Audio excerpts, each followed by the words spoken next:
folks. How is it going? Today is Star Wars Podcast Day. So, JD, do you know what that means? Have you heard of Star Wars Podcast Day? Man, explain it to me, buddy. Okay. So, Star Wars Podcast Day is celebrated every year on February 7th today.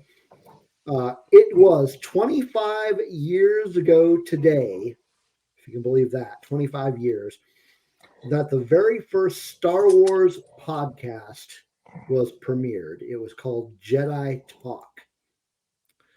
So now, ever since I think it was 2021, 2021, we have celebrated Star Wars Podcast Day.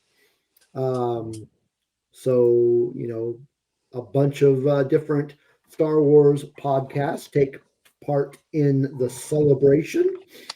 And we are no different. We celebrate every year. And today we are celebrating with a special edition of Rebel Rock Radio.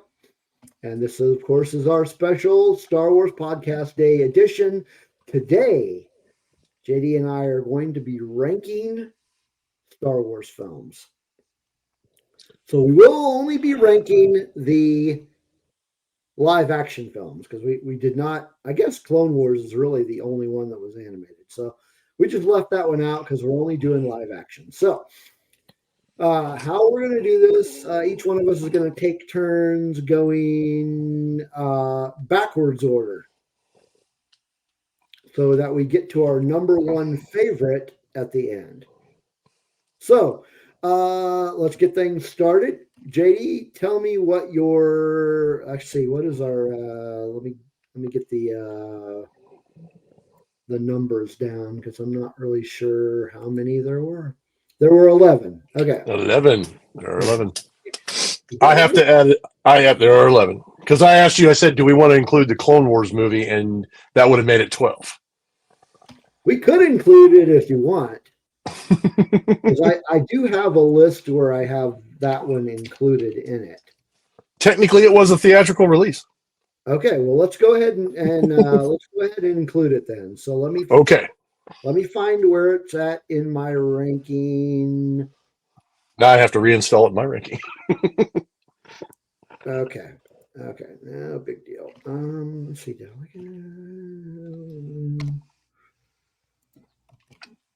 Okay, I've got mine.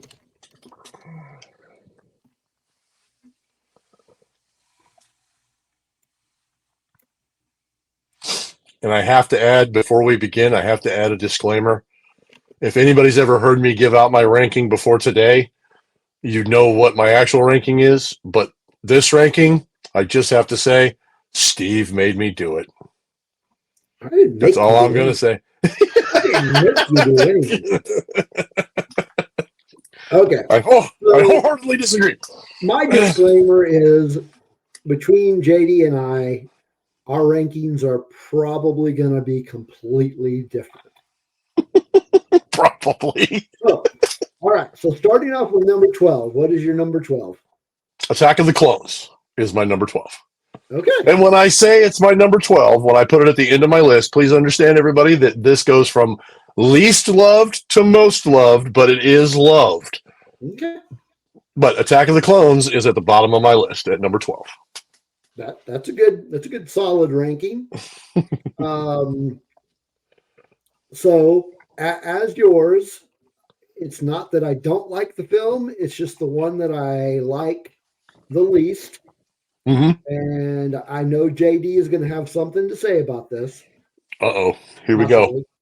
But my number 12 is The Last Jedi.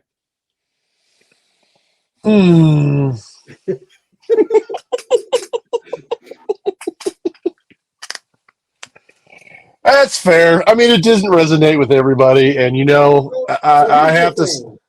Here's the thing about it. Of the sequel trilogy, to me, it seemed like the one that was the most disconnected.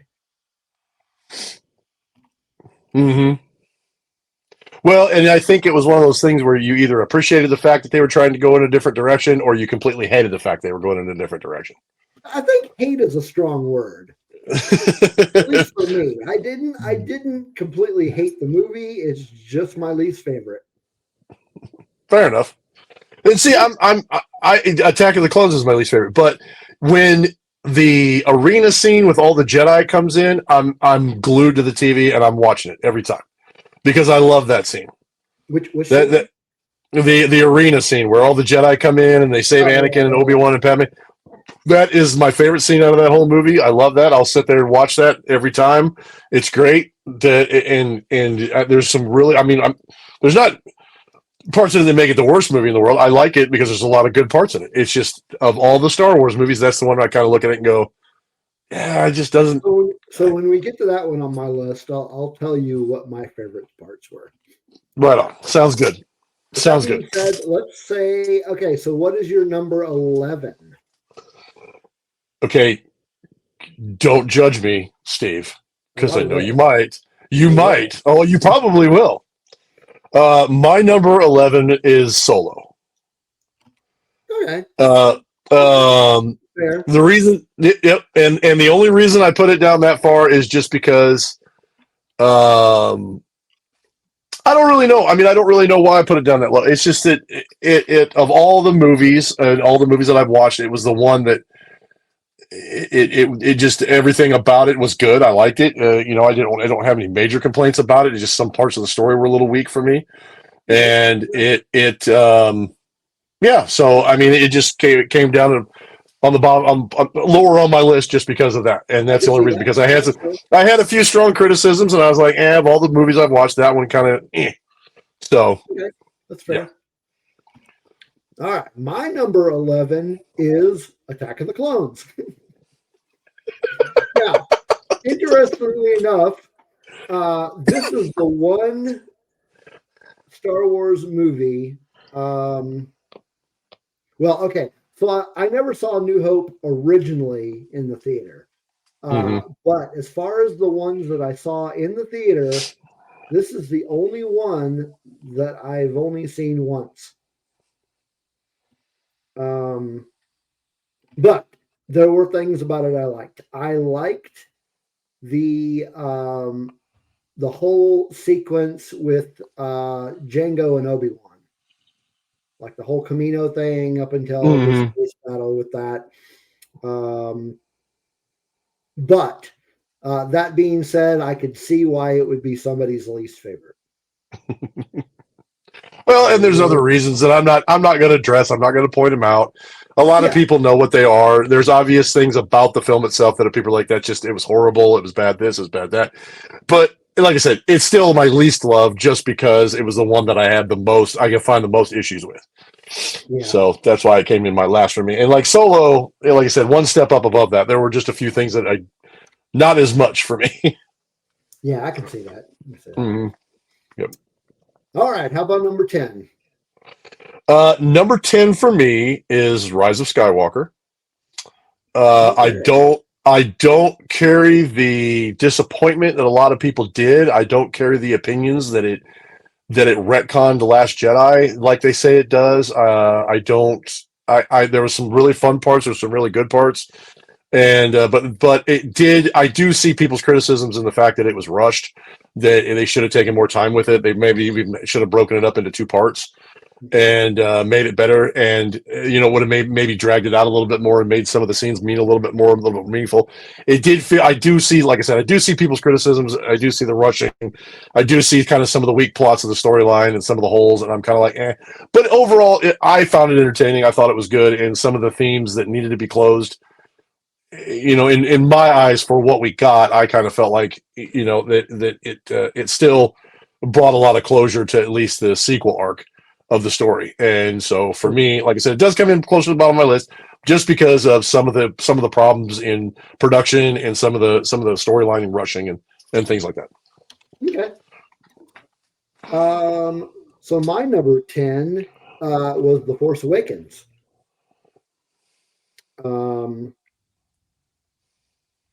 I'm not the sequel trilogy in general is going to be kind of toward the end. There's just certain things about The Force Awakens I didn't care for. Like kind of the character development seemed like not there. And I just think it could have been done better overall.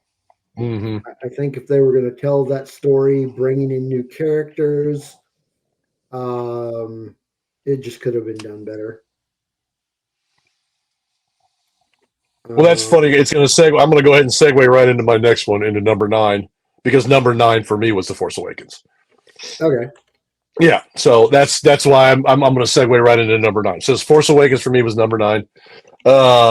which is interesting because my oh crap, 11, 10, 9. Because my number 9 is Rise of Skywalker. So we are flip flopped on that one. Yep. It is actually Yep. my favorite of the sequel trilogy. Um, I just feel like it had a more epic feel for an ending. Mm. Like if they're ending the Skywalker saga, I think this was the movie that did it. Hmm. But see, for Force Awakens for me, when you saw the chase scene with the Millennium Falcon, and then the introduction of them, and then some of the battle scenes at Mos Kanata's castle, and the battle at the end between them, and then the Starkiller base scenes and things like that. Some of that was really cool, and the way they introduced everything and the way they kind of brought it into the fold.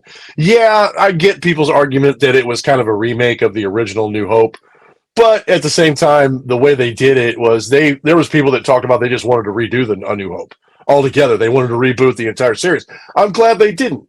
And I think what Force Awakens did, because if you watched Force Awakens and like for me, I went to the 2017 uh, um, I went to 2017 Star Wars Celebration, and people were talking about how much The Force Awakens ignited their passion for Star Wars again, and then it brought a lot of younger fans in, and then people were like, "Oh wow, that was so cool! I'm ready to see that." And it kind of gave them the experience that we got back in the day, like when kids first watched the prequel trilogy or they first watched the original trilogy. They got those experiences by watching The Force Awakens, and it brought people into the fold. And I thought it was overall an exciting movie. I think it was a great way to set it up.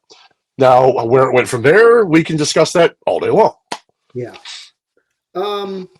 Yeah, I'm glad that it brought new people into it. You know, new lovers of Star Wars. Mm-hmm. Um, and it did. Um, Mm-hmm. It definitely excited. It definitely pushed the trilogy in and excited it to a whole new level. I mean, people can't argue that. yeah. Because when Force Awakens came out, people were like, "Wow!" All the questions people had, the discussions. Star Wars came back into the fold again. It was niche to talk about it, and everybody was having fun with it. And they brought in people that nobody ever talked about Star Wars. And you got questions about Star Wars. You're like, "What about this? What about this?" Blah blah blah blah. You know, who's this? Who's this? Da da da da. What does this mean? And we're like, "We don't know yet. We don't know yet. We don't know where this is going to go." Da da da da. And whether you can make the argument it went down a rabbit hole of pain and suffering, or it just continued, it just made the journey what it was. It's still excited. It made people very excited, and I was excited for it when I saw it. So for Yeah. me, it brought back those old feelings, which, as it should, if it was basically a remake of A New Hope. Yeah. That brings us to your number 8. Yeah. Yeah. So my number 8 was actually if we're including the Clone Wars movie, would be the Clone Wars movie. The reason I ranked that above is because it was where we get to see Ahsoka Tano for the first time, and we get to see the interaction between her and Anakin, and that introduction, and kind of that was kind of my introduction into the Clone Wars, if that makes sense. Because I was kind of like, I'm not sure if I'm going to like this. I'm not sure if I'm really going to care about it. And then I watched the Clone Wars movie, and I was like, oh yeah, okay, I'll give it a shot because this isn't too bad. This is pretty neat. This is some pretty good stuff. It's not just a bunch of kids stuff and kids babble. It's actually, there's some pretty decent themes in here. So I'm really interested. It interested me. Cool. Yeah, I never saw it in the theater, but we'll get to that. My number 8 was Solo, and I like the movie. I actually like it a lot. But there were some things I didn't. I thought could have been a little bit better. The one thing that really stood out to me as could have been better would have been the performance of the lead character. Mm. Um, And see, that's why I ranked it lower on my list, is because that right there, if you don't, especially when it's such an iconic character, and Harrison Ford's performance was just, yes. the way it's hard to copy that. And I Yeah. give them credit because they really tried. Yeah, he And then really we've did discussed this. try, and you could tell that he was trying to do a good job, but it just fell flat for me a little It, bit. it fell. It did fall short. It fell short for me until the end of the movie. Now, at the end of the movie, the last couple scenes with him, I really kind of was into it by then. But throughout the whole movie, I was kind of like, I understand who he is. I understand who he's supposed to be, but I'm not feeling it. It's not See, coming across to me. and I know we did an episode about that movie a few episodes ago, but I'm one thing I didn't mention then is I wonder how much of it was filmed before they switched directors. Hmm. And that's Because something we'll never know. I feel like Ron Howard probably could have pulled a better performance out of him. Hmm. But again, he's probably running into the same issues. He had stuff that was already taped. They were already on a high budget. They went way over budget. There was stuff that he had to use that was already done from another Right, director that he didn't have control over. And then he was also stuck on a timeline. They said, hey, we need you to fix this, but we need you to do it in this amount of time. right. And we want to try to not make the fans more mad than they already are, because some of the fans are upset because they didn't like the way The Last Jedi went. And that was all part of the behind the scenes politics nonsense that maybe a lot of people, that maybe normal people that watch Star Wars don't know about, but the people like us Yeah, who I pay think if attention they to those would kind have of things. went, I think if they would have went with Ron Howard at the beginning of it, it would have Oh, it been would have been, yeah, it would have been a completely different movie. I'm sure of it. yeah. That brings us to your number 7. Last Jedi. Okay. For me, The Last Jedi is number 7 because yeah, that was for the sequel trilogy. It's probably my favorite one of the sequel trilogy. And I just loved the fact that they were trying to experiment with new directions. They were going in different ways. I enjoyed the character development a little bit more between like Luke and Rey. A lot of people didn't, because they didn't feel like that was in character for Luke. And my argument has always been that nobody knows what they would have done if they were put in the same situation as what he was. Right. And for us to say or to comment on it and say, well, he wouldn't have done that, but we don't know that he wouldn't have done that. And it was an interesting, at the very least, it was an interesting way to look at his character of such background, legend, of prowess that he was in, and then have something like that happen to him, and then develop that story along those lines. And then in the end, he becomes so much, and he uses the Force so much that he actually, for me, he doesn't die. He just transcends Yeah. into a higher place of being, because he became so powerful, because he embraced everything that Yoda had taught him and everything about what he was doing, and he ascended into a higher plane. That's the way I look at it. I don't look at it as it was his death. I look at it, he was just passing on into another, Sure. going on to bigger and better things. And we see him again in Rise of Skywalker, so obviously he wasn't dead. Yeah. So I will say this about The Last Jedi. It has probably one of my favorite scenes in all of Star Wars. And that is the opening scene. Mm-hmm. I love the opening scene with the dreadnought. Mm-hmm. It was pretty awesome. And who doesn't love a little play for banter? When you got a cocky ace pilot who does a little bit of messing around, it was almost reminiscent of like Spaceballs or something. And everybody's like, well, that's not Star Wars. Why not? It's just fun. It was fun. It was funny. Just if you're taking it that seriously, you're not having any fun with it. So whatever. Yeah. Oh well, let people have the problems. Okay, so we are on. Did you do your number 7? Did I do my 7? Oh yeah, my number 7 is a Clone Wars. Clone Wars.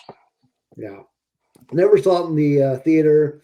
There is stuff I like about it. I like the appearance of Ahsoka. I like how they gave Anakin a Padawan, and he was not up for it.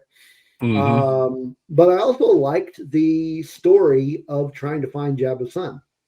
Mm-hmm. Um, so, I mean, that seven's a decent spot. Mm-hmm. Yeah. Yeah. Yep. Your number, So far, Steve, I have to say that you and I are not that far off. Just a few flip flops not and terribly far off. not terribly far off. No. So what's your number 6? My number 6 is Rogue One. Uh, Now I know you and I are probably going to differ a lot on that one. And the only reason I put that up there is because, well, of the Disney movies, of everything that's come out in Disney, Rogue One is probably my favorite movie. So that should tell you about what's to come as far as my list is concerned. yeah. Is that of all the rankings that we've done so far, only one George Lucas era movie was in the bottom, but Rogue One is at the very top of all of the Disney movies that I watched, because that was my favorite Disney movie that they put out, my favorite Disney medium that they put out. And I have hardly any complaints about it. The only complaint I have, and spoiler alert, but they all die in the end. That's the only complaint that I got. It's an outstanding movie. It's great. It was really awesome. They nailed it. They hit it out of the park with that. And I think that's, yeah, for Disney medium, that was the best movie they put out. But that's, like I said, when you get to the rest of it, that'll make you understand why I put it where I put it. Yeah, I get it. Yeah. Okay. A little disappointed that it's so low on the list, but we're good. My number, as long as it doesn't ruin our friendship, we'll be fine. No, we're good. My number 6 is The Phantom Menace.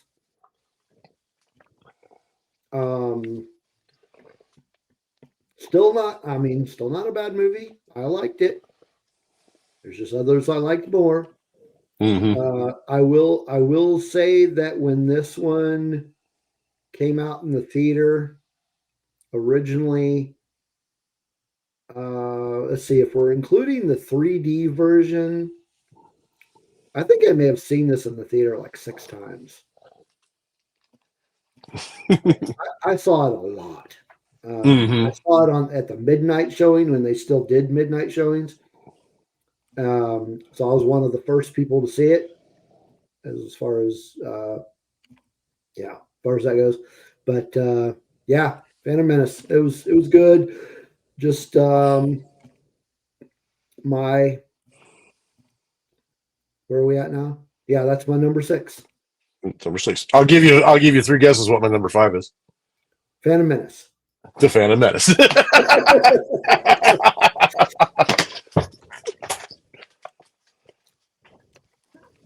But yeah, there's just there's things about it that were incredible, and there's things I could have done without. I lost you for a second. Won't mention any names. Well, and when we had the gap that we had in Star Wars from the Return of the Jedi, which is the first one that I actually saw in theaters, and then we got to this part, and my love for it had not changed. And then all of a sudden, I saw the trailer come out for the Phantom Menace, and I saw everything that was in it. And when I saw the trailer for it, I went, "Oh my God, this is like the awesomest thing in my life in like 20 years." I'm like, "This is great. This is going to be so good. This is going to be so cool."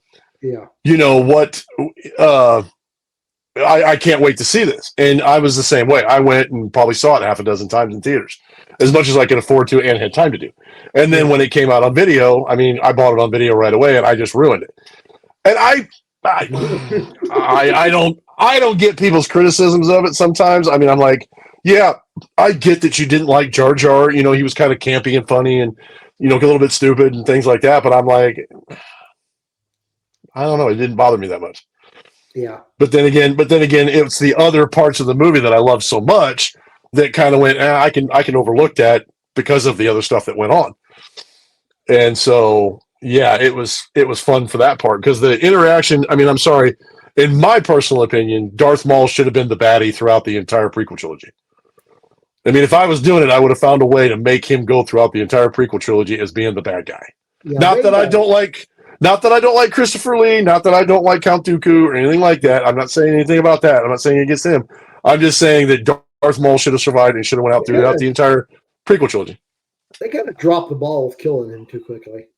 Yeah. Oh, 100%. 100%. I will say this 100%. about Phantom Menace, though. It has, in my opinion, the coolest movie poster ever. Which one? Oh, yeah. Oh, yeah. Oh, 100%. And a lot of people, didn't. I've got it up behind me. Yeah. A lot of people didn't understand it. A lot of people didn't understand it because they're like, wait a minute, why does this kid have a shadow of Darth Vader? And I'm like, that's because they're telling the story before Darth Vader became Darth Vader. They're actually building up to him becoming Darth Vader. And I'm like, my whole thought is that, oh, how are they going to pull this off? How is this going to go? You're going literally from when he was a kid to when he goes to the man in the suit. And I'm like, how does this work out? Yeah. And yeah. Probably my favorite movie poster ever. Yeah, that one. Yeah, that's excellent. And you can see like right up here. Yeah. I got the Darth Maul and the Jedi up here. So yeah. There you go. Yeah. Where are we at? Number. No, you're on 5, aren't you? My number 5. Okay. My number 5. It pains me to say this, but my number 5 is actually A New Hope.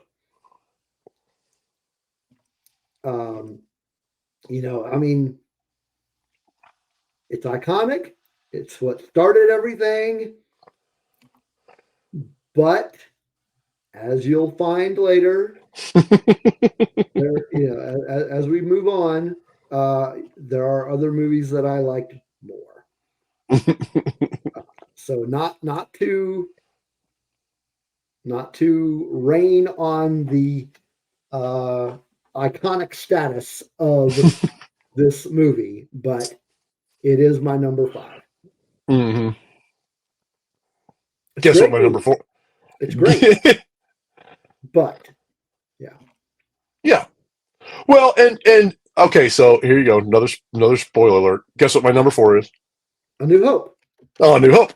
So I it's just we're just off a little bit, not by much. Yeah. I mean, you can't argue. I mean, it started the whole thing. It's iconic. There's people who still call it Star Wars. A lot of people don't even call it A New Hope. A lot of people, the only reason I even call it A New Hope is simply because of the fact that, in the timeline when you're talking about a movie, you can't go Phantom Menace, Attack of the Clones, Revenge of the Sith, Star Wars, Empire Strikes Back, Return of the Jedi, because then people get confused. Wait, isn't it all Star Wars? So you actually have to say A New Hope nowadays because people don't understand it otherwise. But yeah, it's the one that got everybody excited. It's the one that everybody came into, and it's not that I put it lower as number 4 because I think any less of it, and I'll explain that when we get to number 1. But it's not that I think anything less of it. It's just that there were 3 other movies that I thought were higher on my list. Exactly. So what's your number 4? My number 4. Now I know this one is going to be quite a bit different from where it places on yours. Yep. I got a good guess. My number 4 is Return of the Jedi. Oh. I know. Steve. Love the film. But it's 4. It's number 4. I like it better than The Last Jedi. I understand you're trying to make me feel better, but buddy, we got to talk. We got to talk about Rogue One then. Okay, that's fair. So that's fair. Great movie. It's a lot. In fact, my ranking originally up until last year was a little bit different because I went and saw the 40th anniversary release of Return of the Jedi. And originally it was much lower on the list. Mm-hmm. And when I saw it, I remembered how much I liked that movie. Mm-hmm. And it crept up in the rankings and made it to number 4. And it's a fantastic movie. It really is. Mm-hmm. But there are 3 others that I like more.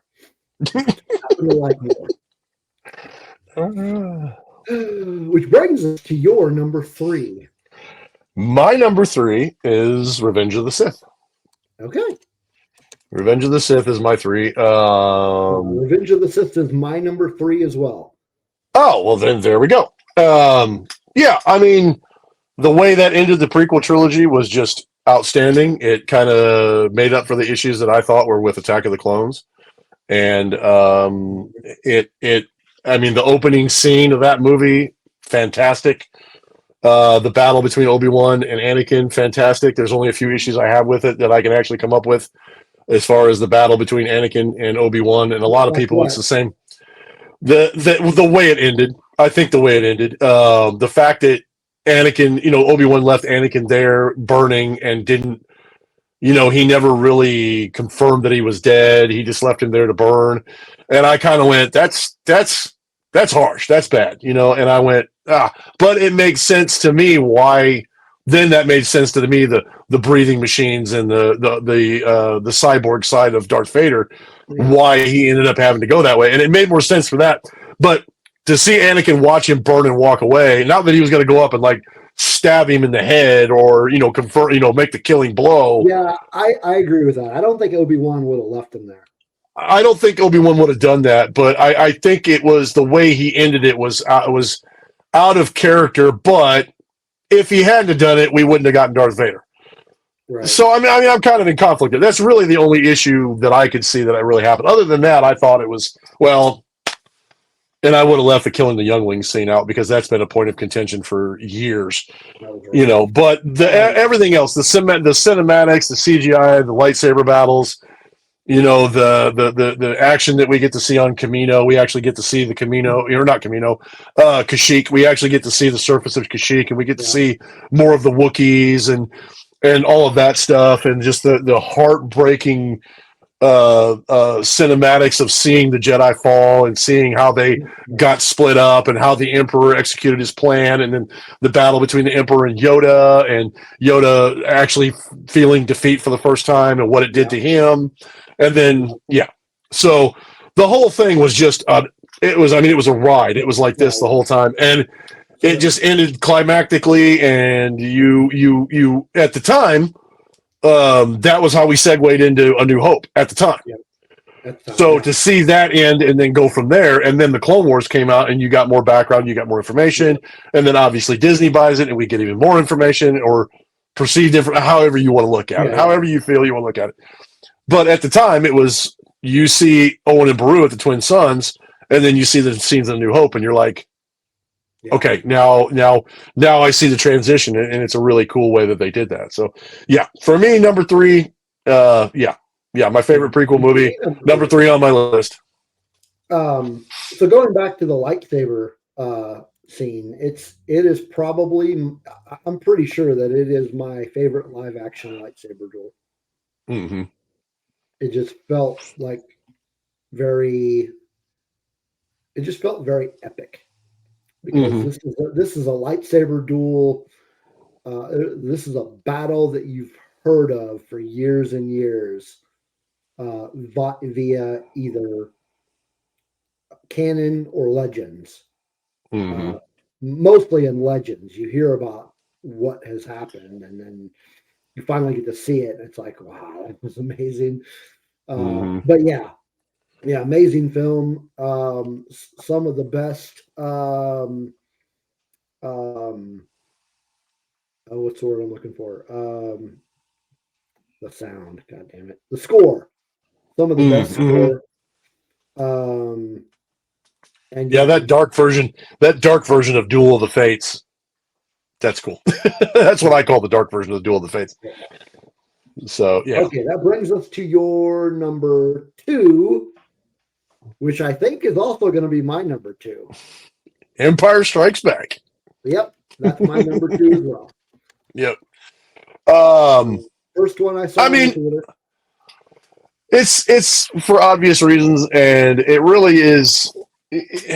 I mean, when they came out with A New Hope, that was great. But when you saw Empire Strikes Back and you saw from the Battle of Hoth to Cloud City to the training with Yoda to everything that was going on, and you got the deeper lore of the Jedi, and you got just a monumentally pissed off Darth Vader and you see how violent and how bad he really was, and how and then you get the bombshell at the end, Yeah. and throughout that whole thing, and then you find out that in my mind, that was the first instance where we find out that Leia is more than what she appears, or more than what she knows, because she hears Luke call to her, and I mean, to me, even at the time, it was the only way that could have happened is if she is somehow connected to the Force the same way he is. Mm-hmm. She has to have some connection to the Force, so she's connected, or she has abilities that she doesn't even know about. And I was excited. I was like, where are they going to go with her? How is that going to end up with her? And then, later movie, we find out what we find out. But yeah, I a lot of people put it their number one. It was their favorite Star Wars movie ever, and I can see why. And when I get to my number one, I'll explain why it didn't make my number one. But I mean, I got no complaints about Empire Strikes Back. It was, I mean, one of the best, phenomenal, one of the best, if not tied for the best in my mind of the entire saga. Yeah, my number one and number two are just really close. But everything that you said, plus first appearance of Boba Fett. Oh, of course. Oh, we can't forget that. Woo, can't forget. Oh, buddy, we can't forget that. And yeah. Mm-hmm. Man, I couldn't pick a favorite scene. I mean, you got the Hoth battle was amazing. The asteroid field. Scenes on the asteroid field, Darth Vader killing off his men. Get to see the bounty hunters, and then the Cloud City stuff, and then the Dagobah stuff, and Yoda. And we can't go without mentioning the fact that's our first introduction to Lando, who is such a interesting and charismatic and kind of went against the flow kind of character. But he was just the way he was and the way he did things, and his presence with them, it just solidified that whole thing. And I thought, I at the time, I was like, this guy's smooth. He's a gentleman. He's, to a certain extent, he was a gentleman, but he was a gentleman gambler. And he was kind of, I almost went back and went, he's kind of to Han Solo, he's Doc Holliday to Wyatt Earp in some ways.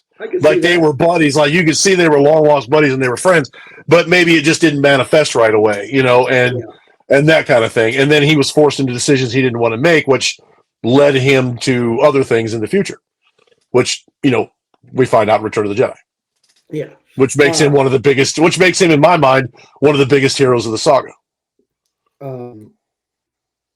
The other thing I was going to mention is of course, first appearance of Yoda. Yes. Mm-hmm. So yeah, there's a lot of really cool stuff.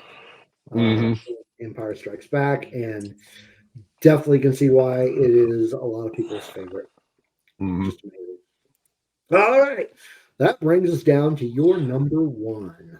For anybody who knows me, my number one is Return of the Jedi. Of course. And my reason for Return of the Jedi, it goes beyond just my love for the movie, for the scenes in the movie, for the things that happen in the movie, for, the ride from the beginning all the way to the end. It's the first appearance of Luke Skywalker as this bad Jedi, of this, this just badass Jedi. When R2 throws that lightsaber, Luke picks it up, smiles, and he just goes to work, and we see the culmination of what he's become.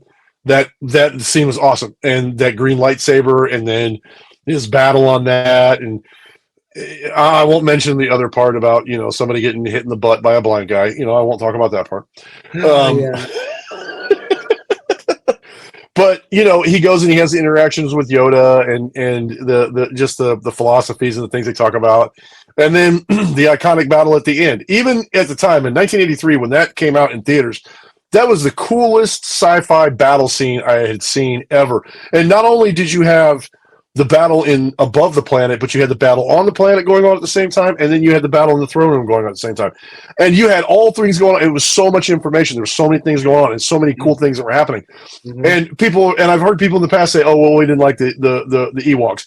And I've mentioned this before. the Ewoks represented something more significant than just being a bunch of teddy bears that throw rocks and spears and bows.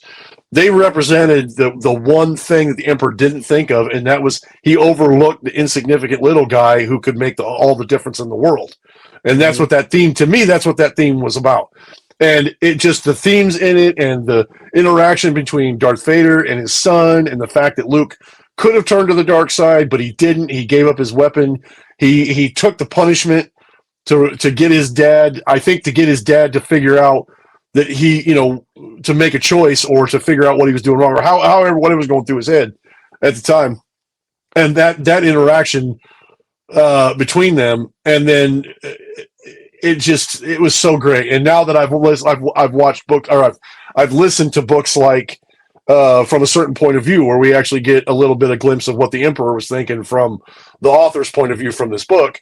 You even look at it a little better, and then you take the overall certain point of view, and you can see these sideline characters and how they seen it, and what happened, and it added even more information to the movie. So, and for me, as far as nostalgic value goes, it was the first movie I saw in theaters.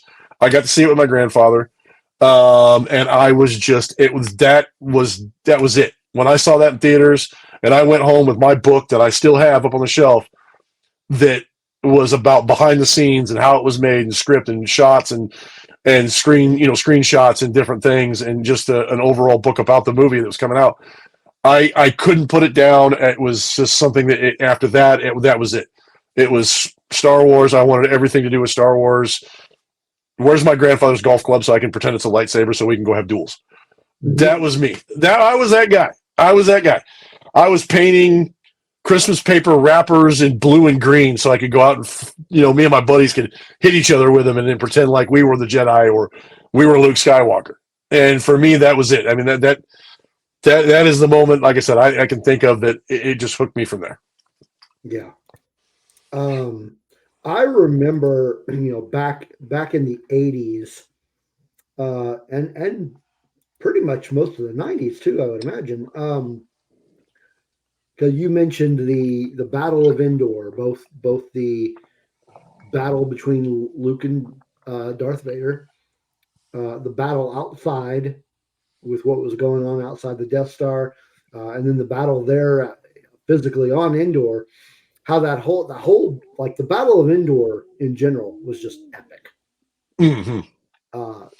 Doesn't feel as epic now rewatching it, but I do remember back then thinking of how epic it was. When you're a young kid and you see the split between the scenes, and you see a tree or something getting blown up, and then it switches to the space battle where things are going everywhere, and then the next thing you know, Darth Vader and Luke Skywalker are fighting each other, and you're like, what? Holy, my mind, I can't wrap it all around it. And you're like, I've got to watch this several times, because clearly I'm missing things because I'm not seeing everything that's going on. Yeah. And it's like, yeah. Even to this day, every once in a while when I watch that movie, I won't watch what's going on in the center of the screen. I'll watch what's going on over here or over here, because there may be something I didn't see before, or something I missed, or some detail. Yeah. Not so much, but I mean, it's not that I have, but who knows? I may see something. All right. So, Return of the Jedi was your number one. My number Mm-hmm. one should come as no surprise. Rogue One. Anybody who watches this podcast knows that it's my favorite podcast. It's Used to be not. called Rogue One Radio. I was going to say it's not in the name or anything, or it was in the name. It was in the name until we It was in the name. use that name anymore. Yeah, well, It's all right, but yeah. I mean, since the first time I saw what is now referred to as New Hope, from the opening crawl, I remember thinking, oh, I want to see that story. What's the story of these guys that stole these plans? I want to see that. mm-hmm. And 20, 25, 30 some years later, we finally get that story. So Mm-hmm. from the onset, I'm already okay. I'm in. I am in. Mm-hmm. But that movie put the war in Star Wars. Mm-hmm. And I loved all the. I mean, even though they weren't around very long, all of the characters in that movie are great. Mm-hmm. Uh, Yep. and just like, Jin and Galen and Saw Gerrera. See, now Saw Gerrera, there's another reason why I liked Rogue One is because I liked him from the Clone Wars TV show, Mm-hmm. and get to see him in live action, and I was like, oh, this is gonna be freaking amazing. Mm-hmm. And Forrest Whitaker's gonna play him. Oh, this is gonna be great. I uh, tell you, I tell you, my only disappointing thing from the whole movie is that I would have loved to have seen something in a series or something. I know there's a book and I haven't got a chance to read it yet, but I would have loved to have seen a show or something come out about Baze and Chirrut. mhm. I would have loved the Baze and Chirrut. They're so cool. They're just so cool Yeah. characters, Um, and I would have loved to have seen something come out called like Guardian of the Wills, a short film or a movie or a TV series come out called Guardians of the Wills, where they would have gotten a chance to tell more of their story yeah, because they were just. I mean, it was just they were great. and I I mean, think in my mind, the only thing that keeps Chirrut from being a Jedi is he didn't have a lightsaber, but that staff was more than enough. yeah. You know. I'm trying. I think that book, Guardians of the Wills, was about them. Yes, yes, and like I said, I haven't got a chance to read it yet. I'd like to read it to I see haven't either. if Yeah. it does, if you know, and I'm sure it does. I'm sure it talks more about them, but I would have loved to have gotten even more than that because their banter between the two of them, Mhm. Chirrut's dedication to the Force, and um, and Baze's, kind of giving him crap for it. It was reminiscent to me of how the interaction between Han Solo and Obi-Wan Kenobi. Mhm. Why do you rely on why do you relay like ancient religions when a blaster at your side is the best thing? Blah blah, that kind of thing. And Yeah. that's the kind of thing that's the vibe that I caught from that was the banter between Obi-Wan and Han Solo, and I saw it in these two who were partners and friends and people who fought for good. And I'm just like, I want to see more of these guys. I want to see more come out about them. And it's to this point, who knows? There may be something in the works, but to this point, I was disappointed that we didn't get to see more of them, and that's why I Yeah. said the most disappointing thing to me about Rogue One is they all died. I would have loved to have seen those two make it. I would love to have seen those two escape somehow, and they continue on with their adventures, and they go on to fight their own battles outside of the rebellion and do their own thing, But their home had pretty much been blown up, and what they were defending had been blown to bits, so there was really no point. But still, maybe their story could have continued in another way. I think it would have been awesome. Yeah. I think if they'd have lived, it wouldn't have had as much impact, though. Yeah, well, that's true. Because the fact that they all died, you're kind of like, what the hell? Oh my god! And what the heck happened? And da, da, da. Yeah. So yeah, you're right though. Yeah. Yeah. Cool. All right. Well, that is it for our Star Wars Podcast Day 2024 edition. Uh, Thanks for coming and listening and watching. And be back for more. Be back again for more Rebel Rock Radio. Bye. May the force be with you.